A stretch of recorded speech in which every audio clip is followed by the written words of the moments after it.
just to introduce AgWeather Network, I mean, we are here for several years now, and our mission is to collect and deliver quality spatial temperature data, weather data across the state of Washington that drives on-target forecasts, several models related to, crop biotic, abiotic stress, human health, animal health scenarios there. And also because we have the network spread over the state with 368 stations, that data becomes, climate over the years. It's climatology that, we are kind of developing for the state. And we have the portal. That's what Sean will go through, weather.wstudy.edu. As of today, we have about 24,000 registered users, and we get a good amount of hits on our portal, maxed up to 180K on a day, where we have peak heat or cold stress event and things of that nature. Anyway, so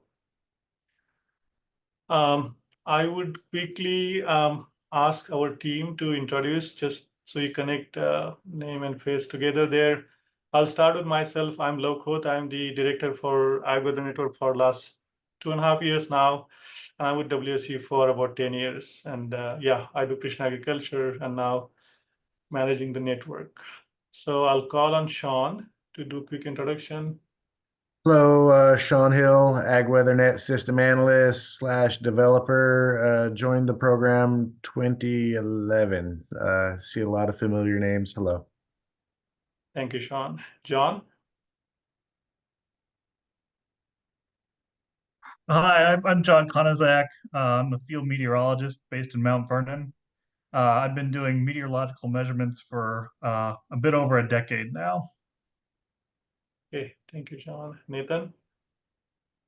Hi, everyone. I'm Nathan Santo Domingo, another field meteorologist with AgWeatherNet. I'm at our Prosser location, originally from Sumner, Washington, so been in the state pretty much my whole life, aside from a few jaunts here or there. And I've been with AgWeatherNet since June of 2022, so coming up on 2 years now. Thanks, Nathan. Derek? Hi, I'm Derek Weaver, field meteorologist here in Prosser. I kind of specialize in hardware aspects, station logistics, things like that. I have been involved with AgWeatherNet off and on for about 14 years now. Thanks, Derek. Bethany?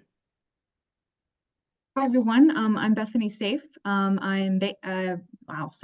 a field technician based out of Mount Vernon, and I'm also coming up on 2 years here. May 2022 is when I started. So. Okay, thank you, Bethany. So Becky is not here. So move on to Jaitun. Hi everyone, I'm Jaitan. I'm a data scientist with AgWeatherNet. I recently joined the AgWeatherNet team, and I'm mainly responsible for the quality control of the weather data. Thank you. Akash is there.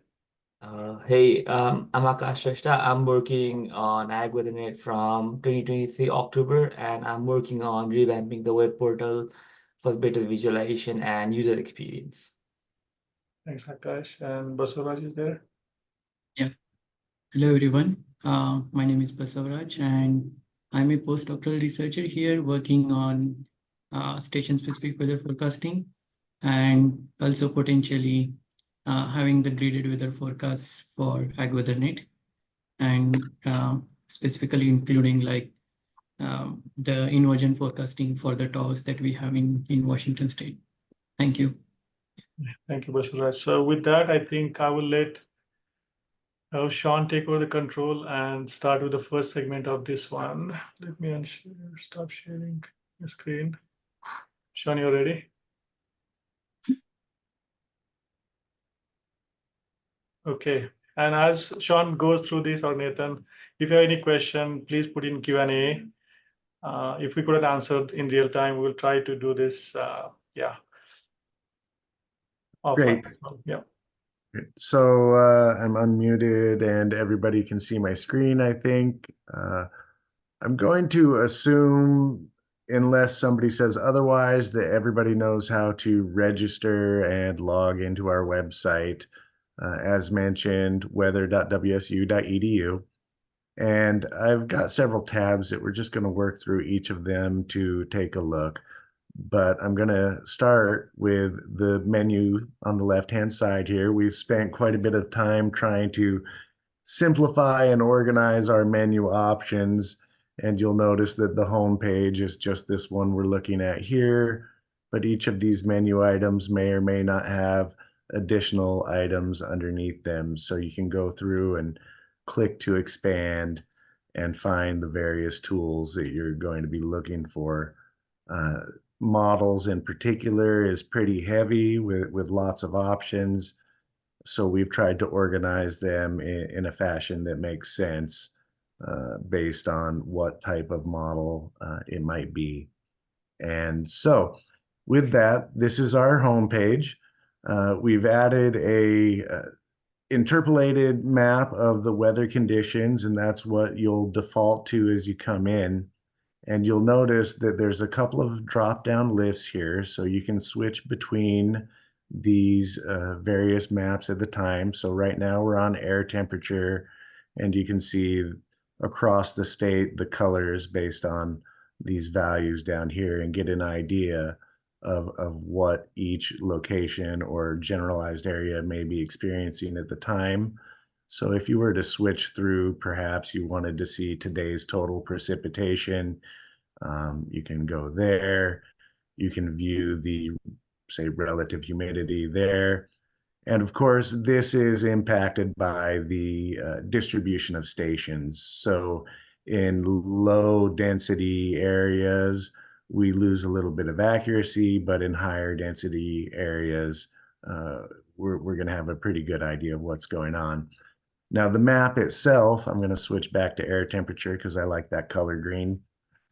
You'll see the numbers on here represent a particular station, and hopefully if I hover over this, you'll notice that there's a little pop-up, identifies what the station name is and when the last data from that weather station was collected and put in.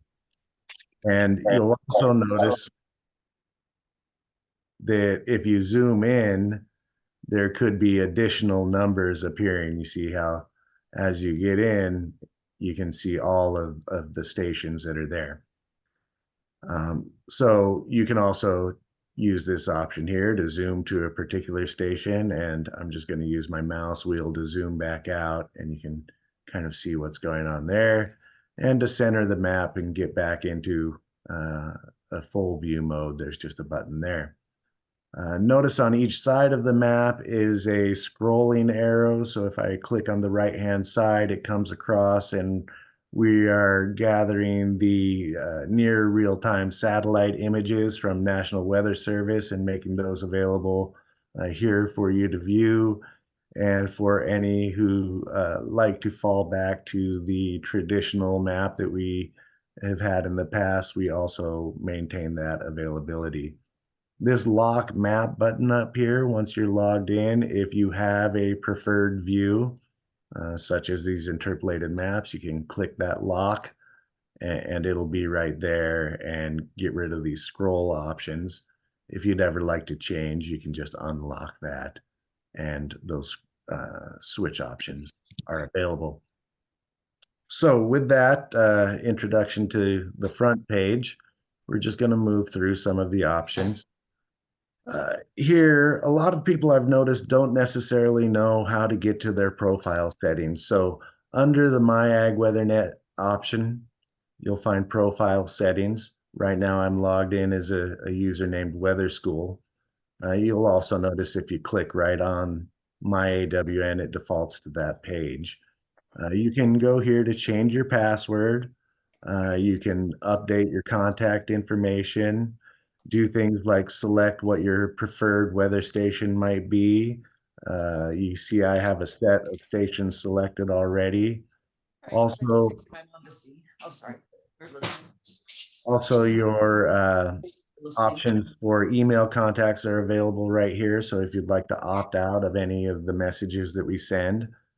Over on the right-hand side, you'll notice that you can select between English or metric units for your weather values. And there's a couple of default value options for things like growing degree days or chill units. Next tab over, I'd like to thank Akash for all his hard work on these items. I'm going to show some of the new layout and format that we've been using, and I'm also going to acknowledge that we have not had the opportunity to update all of our pages yet. But this is pretty much a preview of the look and feel that we're going for as we update our system. So this is our new weather dashboard where you can select a weather station that you're interested in. It will automatically come up with all of these tiles right here that you see. Basically a overall summary, and then every sensor that's installed at the weather station is also going to be listed here as well. This bar across the top will contain a button for each weather station that you have loaded.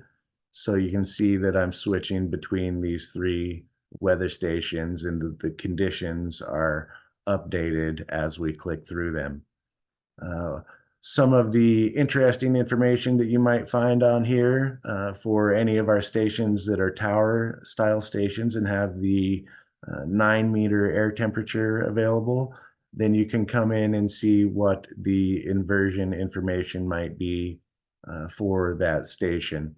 So this page or chart that appears, it takes the recently observed weather data along with the forecast that we generate internally for those 9-meter and 1.5-meter air temperature probes, and charts it out.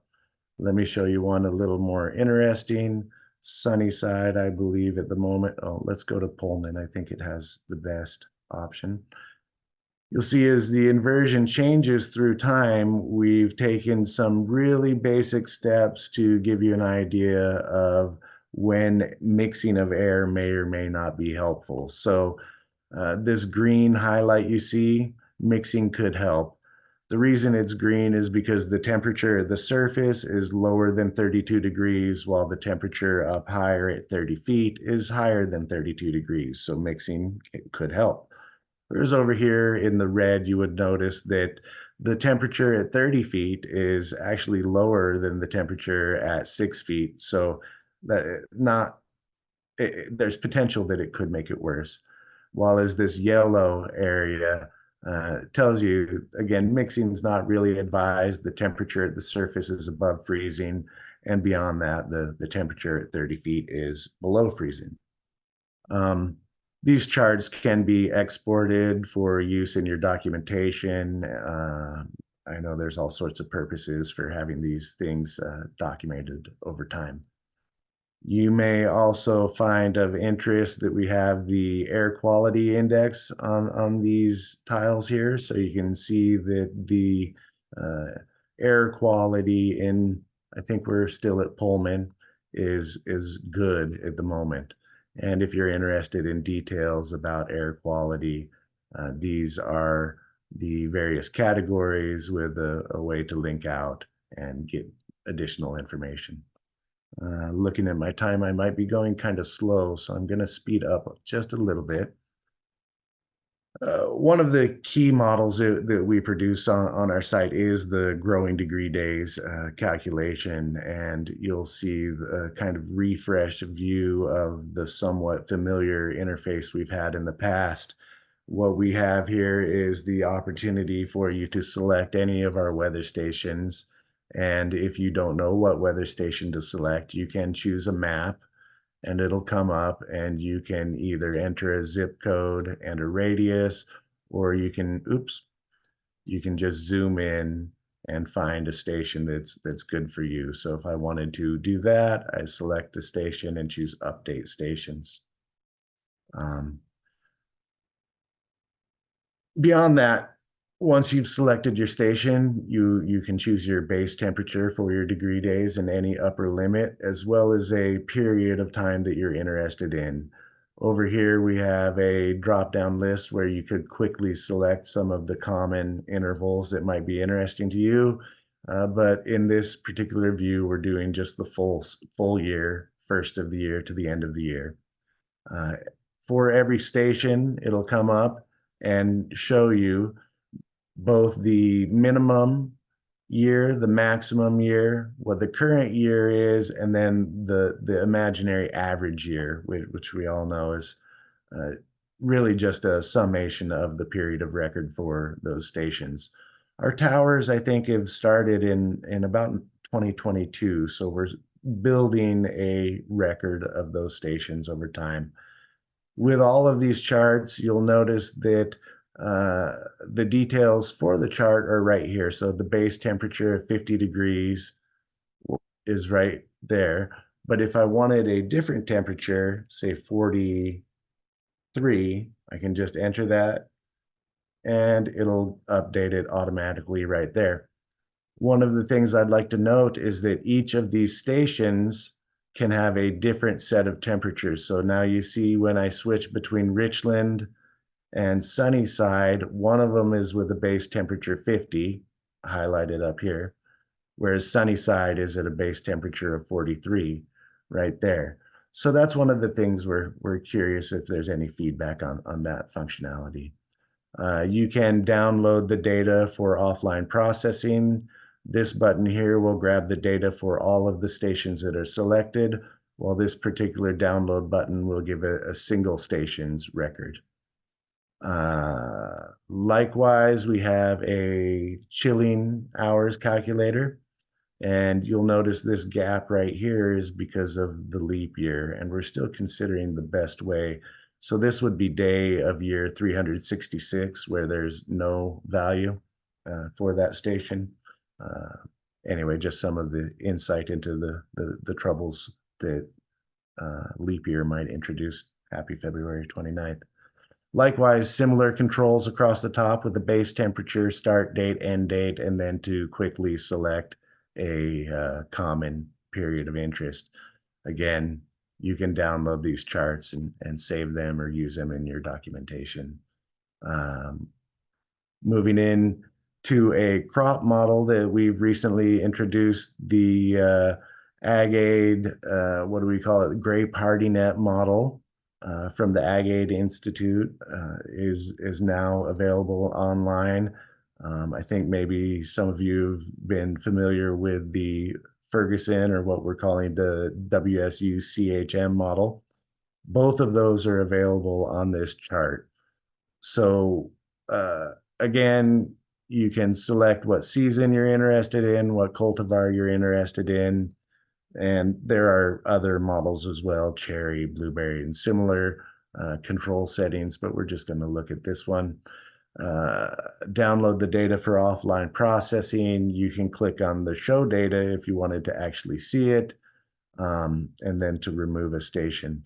Important to note that on all of these charts, you can highlight an area of interest just by dragging with your mouse, and it'll zoom in. And then this reset zoom button over here will bring you back out. So for anybody not familiar, this blue line represents the minimum observed air temperature, while the lines here at the bottom, orange, is the Grape HardyNet model. Well, I guess this would be teal, would be the Ferguson or WSU CHM model. And they're highlighting the LT50, which is when we'd expect about 50% damage. Notice this, what we call a plot band, highlighting an area of interest. If I kind of highlight and zoom in here, we can see that the minimum air temperature was actually reaching well below the estimated temperatures for the LT50 and LT for both models, whereas over here it was somewhat below or reaching close to the LT10, it looks like there. Now in the legend, you'll notice that there's many options here. If we wanted to see that LT10 that I just mentioned, then I could click on here, and you notice it adds a series. And when I hover again, I can see that that -8 minimum air temperature fell below the -6.4 estimated by the Grape HardyNet. Likewise, if I was interested in the dew point and relative humidity at those locations, we could add those in.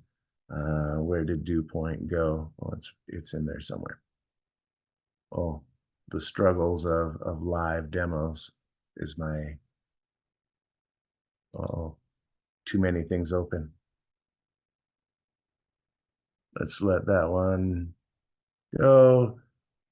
Down below the chart, you'll find additional information saying that there's no currently identified potential risk in the future, kind of identifies what the different elements are and how to use the particular tool. If you were doing it on a mobile device, here's how you could use your fingers to do the same. And we like to include additional information about funding and references to the scientific papers on those things at the bottom of the models.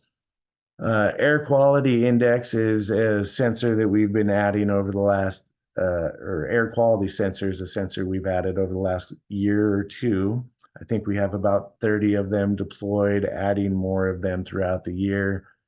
But it does measure the particulate matter and chemistry of the air using a high quality sensor.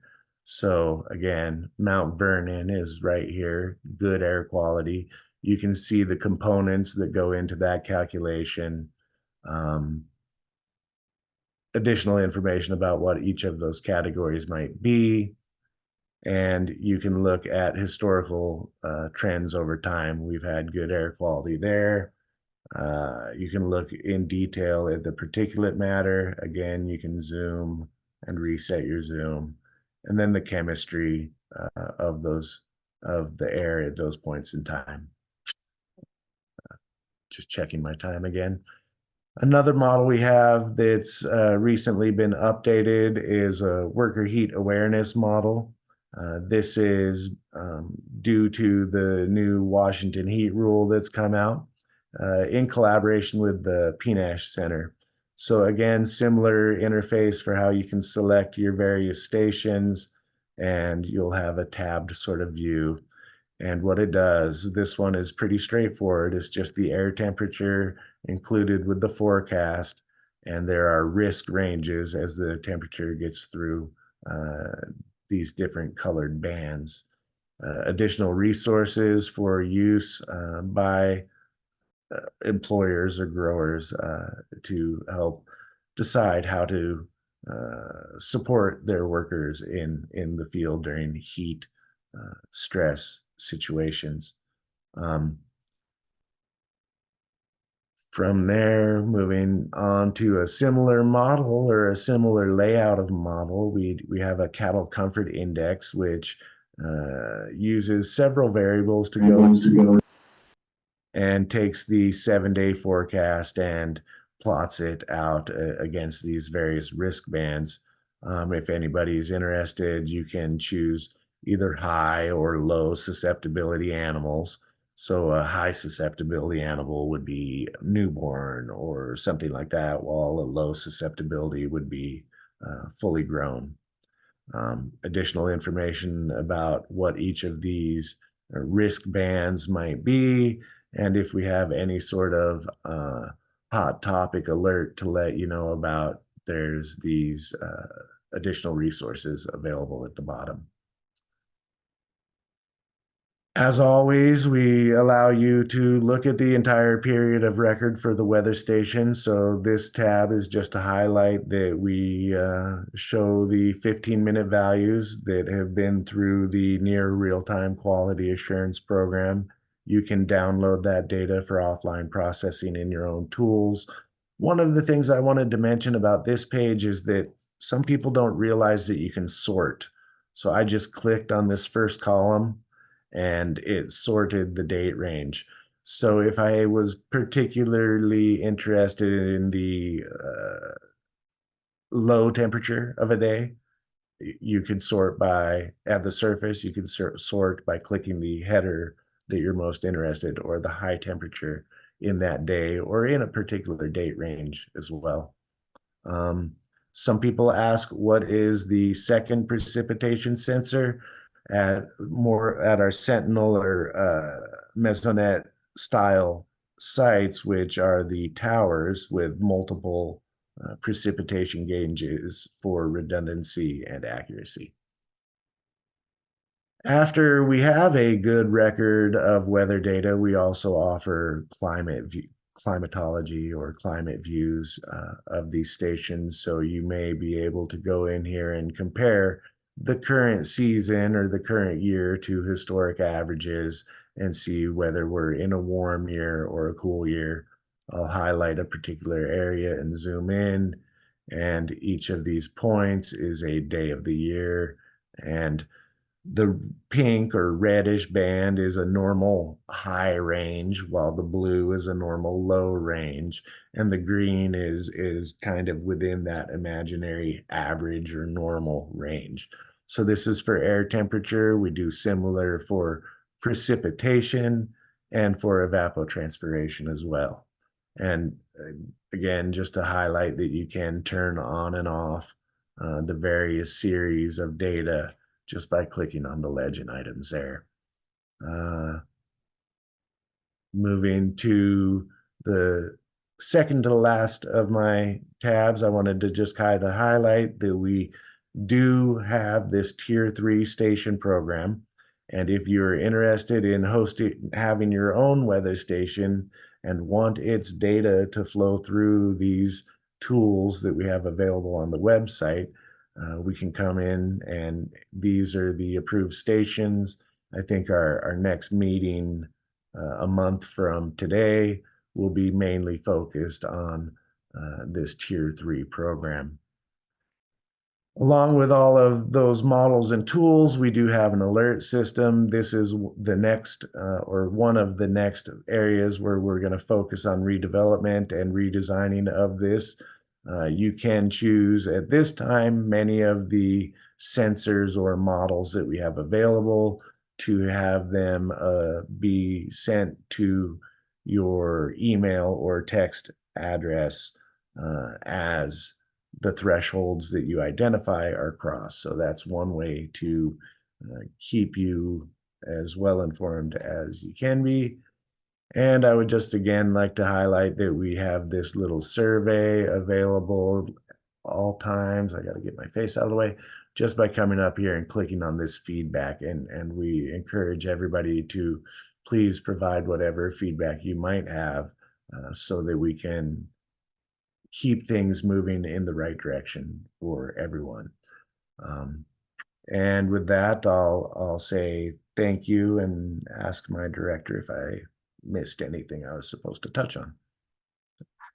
Oh, that's great, Sean. I think in interest of time, I mean, yeah, if you have any question for Sean, just type in the Q&A and then Sean will try to type it. And if we have time towards the end, we can take those as well. So with that, I would like to call on Nathan to talk a little bit about Spring Frost program.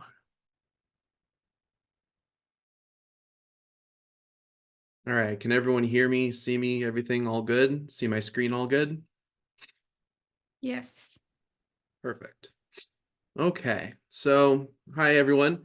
I'm Nathan Santo Domingo. I'm one of the field meteorologists here with AgWeatherNet, and I am one of the forecasters that in just a few weeks' time will, excuse me, we'll start producing the spring frost forecast. They're daily forecasts that highlight the frost risk over the area. And so I wanted to touch on a few things with the spring frost program.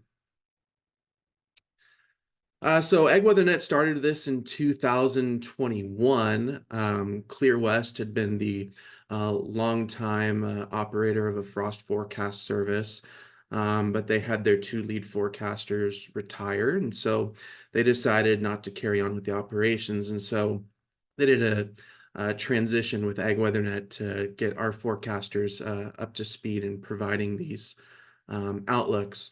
The goal is, again, to provide growers with these very local forecasts and aid in their decision support during the growing season coming up in the spring. And it's myself and Craig Oswald who's going to be producing these forecasts here when they start coming out. And we'd like to thank again the Washington State Tree Fruit Association, also the State Department of Agriculture and their specialty crop block grant program for their support for these frost forecasts every season. So what goes into a forecast? We start by analyzing current and past weather data, what the trends have been over the past couple of days, what's going on now, and model data to help us kind of use our meteorological expertise to figure out what kind of regimes are we dealing with: westerly flow, easterly flow, northerly. Is there a strong inversion? Is a strong inversion likely to develop? Things like that. We focus on the Yakima Valley, Columbia Basin, Wenatchee District, and the Okanagan Valley, the four major growing regions here in central and eastern Washington. And we'll issue overnight minimum temperature forecasts at key station locations. Some of these that have been forecasted for multiple decades here in Washington. And we also write a discussion that you can read about potential frost risk for the upcoming next 5 days.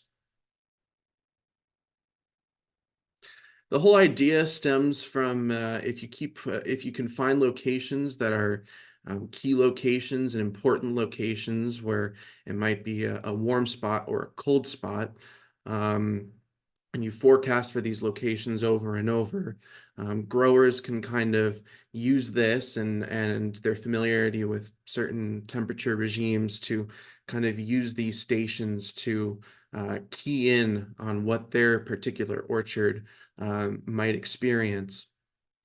So this was started back in the 1930s by the National Weather Service. Clear West kind of picked it up, and then we've kind of gotten the same ball rolling here with our products at AgWeatherNet. Now, some of the observations at some of these historic sites are no longer available. We've replaced the ones that we're able to, or have nearby observations at some of these historic sites to kind of fill in those gaps and kind of use those as sort of a proxy.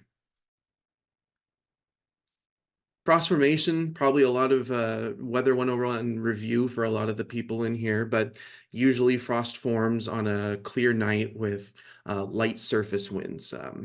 The clear skies lead to strong radiational cooling, and the light surface winds, they don't prevent much mixing, which is why, of course, we see so many turn on the fans to mix that air up and prevent a thin layer of supercooled air from forming over the tree branches or over the leaves or over the surface of the ground. So under conditions like that, without any mixing, that's how you can get that super thin layer of supercooled air. And if that supercooled air happens to reach the dew point, that's when frost can form. And of course, that can lead to significant issues with bud development.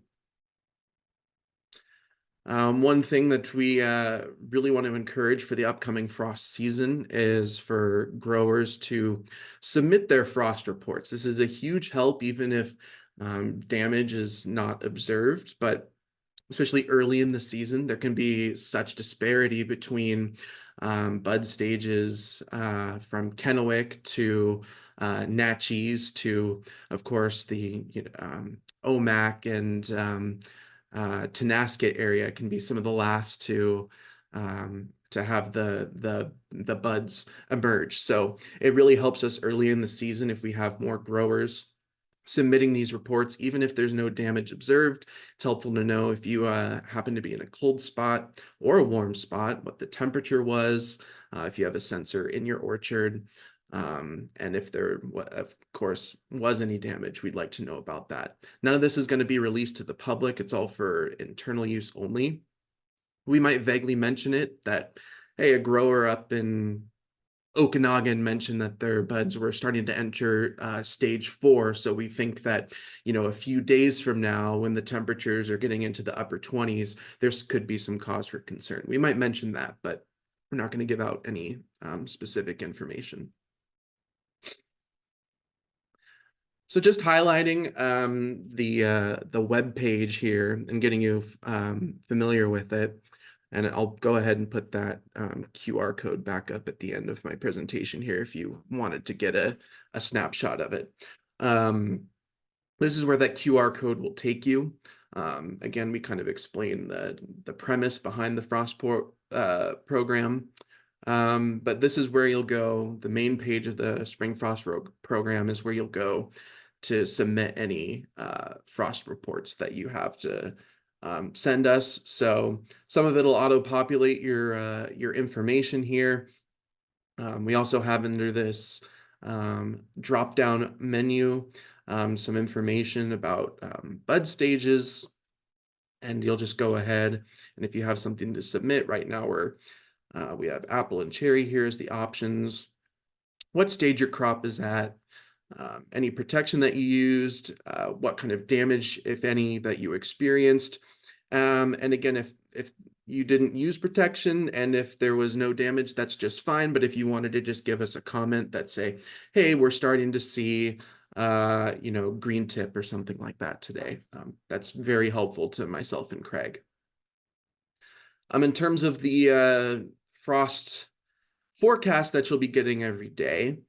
So if right now we're on the Yakima Valley Central Basin page, you'll see that we'll have the blossom degree day report that's updated every day, minimum temperatures, and then this is where you'll go into the forecast. And so we wrote this back on February 5th just to say, hey, we're going to be starting the forecast soon. So obviously these are not going to be filled in right now, but once we start doing these forecasts for real, this will be filled in with all of the forecast information, whether or not we're expecting above freezing temperatures, below freezing temperatures, and then you'll have all the key information here. Of course, tonight's forecast, whether or not a inversion is expected or not, and then the extended or the continued outlook, I should say. And then on Tuesdays and Fridays, we'll go beyond 5 days and we'll do a 6 to 10 day outlook, which could be important, especially early in the season, starting to look towards the end of March and see what the pattern looks like, see if we're expecting a pattern that would lead us to be concerned for a widespread frost risk. And the same thing for the Wenatchee and Okanagan districts. It's going to be pretty much the same format. It just really depends on where you're looking at, what stations are in the area that you're most concerned with. Again, here you can see the list of names. So we don't have some we might not have a forecast for, but again, the idea is that you're using these forecasts and recognizing the patterns and then using them as sort of a key for what's going on at your orchard. Lastly, while we're doing the spring frost forecast, we'll still be putting out our weekly outlook as well that talks about more of the state as a whole. So this week we're talking about showers and mixed precipitation, a lot of snow up in the mountains, even some out on the Palouse today that was eventually mixed up with some rain as well. So busy week of weather here in Washington. And then after the forecast, after you read through that, we also have some tools from NOAA and the National Weather Service. We have our 8 to 14 day temperature and precipitation outlooks, which might be of use to you, and then seasonal temperature and precipitation outlooks as well. So yeah, again, thanks so much everyone for tuning in today, and we're probably looking at getting going with these frost forecasts here in a couple of weeks. So hopefully that's of use to you and you continue to use it as a valuable resource. Thanks for your time.